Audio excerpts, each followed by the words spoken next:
Von Köln bis Dresden, von Tübingen bis Kiel, Hunderttausende gehen in diesen Tagen in Deutschland auf die Straße, um Gesicht zu zeigen für unsere Demokratie und gegen Rechtsextremismus. Auch ich war dabei, auf einer großen Kundgebung bei mir zu Hause in Potsdam. Denn das, was wir gerade hier in unserem Land erleben, geht uns wirklich alle an. Jede und jeden von uns. Ich sage es in aller Deutlichkeit und Härte. Rechtsextremisten greifen unsere Demokratie an. Sie wollen unseren Zusammenhalt zerstören. Bei einer Geheimkonferenz haben diese Extremisten darüber beraten, wie sie Millionen von Menschen aus unserem Land vertreiben können. Familien, die seit vielen Jahren und Jahrzehnten hier leben. Unsere Nachbarinnen und Nachbarn, Arbeitskolleginnen und Schulfreunde, Frauen und Männer, die in unseren Krankenhäusern und Pflegeheimen arbeiten, denen das Restaurant oder die Bäckerei an der Ecke gehört, die an unseren Schulen unterrichten oder an unseren Unis forschen. Bei diesem Gedanken läuft es einem eiskalt den Rücken herunter. Und ich versuche mir vorzustellen, wie es wohl den mehr als 20 Millionen Bürgerinnen und Bürgern geht, die eine Migrationsgeschichte haben. Sie wissen, diese Rechtsextremisten meinen uns. Wir wären von diesem teuflischen Plan direkt betroffen. Manche von ihnen fragen sich, ob sie hier in Deutschland noch eine Zukunft haben. Das ist fürchterlich. Und deshalb möchte ich Ihnen allen sagen, Sie gehören zu uns. Unser Land braucht sie. Der Bundestag hat genau das jetzt festgeschrieben in einem Gesetz.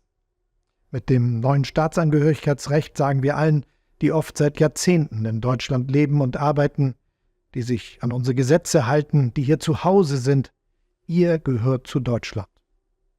Wer für sich und seine Familie sorgt, wer sich für unser Land entscheidet und unsere Werte teilt, der kann den deutschen Pass künftig nach 5 Jahren erwerben, statt wie bisher nach 8. Dabei muss niemand, der hier lebt und seinen Beitrag leistet, seine Wurzeln verleugnen. In den USA etwa ist es völlig normal zu sagen, dass man German American ist, Deutsch-Amerikaner. In Kanada gibt es ganz selbstverständlich Chinese Canadians, chinesische Kanadier. Ich glaube, dieses Gefühl, Deutscher und Italiener zu sein oder Deutsche und Türkin, das entspricht der Lebenswirklichkeit ganz vieler Bürgerinnen und Bürger in unserem Land.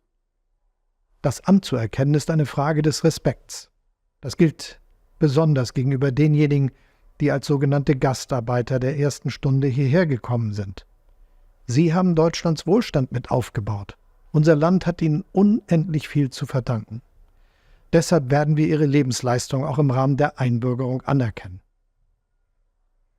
Gleichzeitig müssen alle, die sich einbürgern lassen, ein eindeutiges Bekenntnis zu den Grundwerten unserer demokratischen Verfassung ablegen. Rassismus, Antisemitismus und andere menschenfeindliche Gesinnung sind mit einer Einbürgerung nicht vereinbar. Keine Toleranz für Intoleranz. Zu unserer Verfassungsordnung gehört auch das Recht auf Asyl. Wer politisch verfolgt ist, wer um sein Leben fürchten muss, dem helfen wir. Und zugleich erwarten wir von denen, die bei uns Aufnahme finden, dass sie sich hier in Deutschland einbringen, indem sie Deutsch lernen und auch indem sie eine Arbeit annehmen. Die Jobcenter haben den klaren Auftrag bekommen, sie dabei zu unterstützen.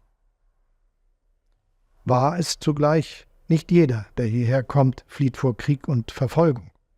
In den vergangenen Monaten haben wir die Kontrollen an unseren Grenzen deutlich verschärft. Die Zahl der unerlaubten Einreisen ist auch dadurch schon sehr erheblich gesunken.